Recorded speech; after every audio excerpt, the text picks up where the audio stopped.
Hi, my name is Flora McCormick, licensed clinical professional counselor and parenting coach, and I want to tell you how I became the founder and leader here at Sustainable Parenting. I will never forget October 12th. We had just had a weekend of being at a wedding, and coming home, we stayed with my in-laws, and they pretty much said brutally, "This isn't working.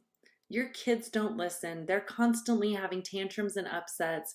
You guys seem miserable. This isn't working. You got to figure something else out. I know you don't want a parent like us, but I do not see this going well for your future or your kids' future." First of all, just complete embarrassment and shame and sadness because it was true. It wasn't just what they had seen over the weekend. I was struggling with all of these things and I didn't know how to make it better. I was confused, I was lost, I was upset. And my first reaction was really defensiveness at my father-in-law. And then I was like, he's totally calling me out on the truth. This isn't working. And when I really looked at it, it was that I was suffocating under this expectation to be a gentle parent.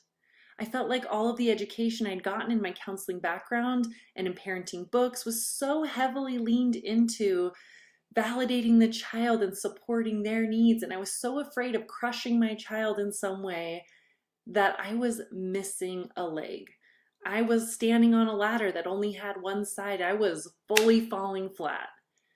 I needed more firmness along with kindness. And I searched out there for what helped to provide some guidance. And there weren't many things out there. I found that it seemed like that was like kindness, kindness, kindness, or like super, super firm. And I talked to parents and they felt that too. And they felt themselves bouncing between the two. Like when they would try to be super kind, then it wouldn't work. So then they'd bounce over here to the super firm or monster mom and then be guilty about that and come back over to gentle parenting.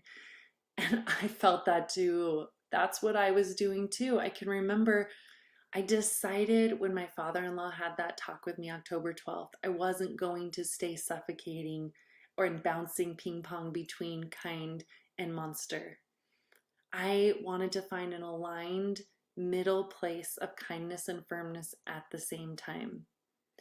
And so I just dug into what my gut was feeling without any judgment or feeling worried about the judgment that I thought might be out there from others.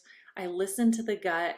I took what I thought would be most kind and firm and I started experimenting with it. And I started seeing really good results.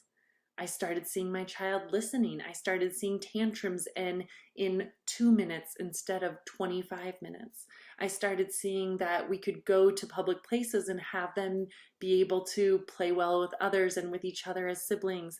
I started to see more calm and confidence in myself with these strategies. And so I started talking to my mom friends about it and sharing. And they're like, you know what? This feels really sustainable, what you're sharing with us, Flora. And that's how it became sustainable parenting. I was like, yeah, that's totally what it is that when I'm kind and firm at the same time, I don't feel this ping-ponging, this sense of feeling lost. I feel aligned and that feels sustainable. So I'm so glad you're along this journey with me.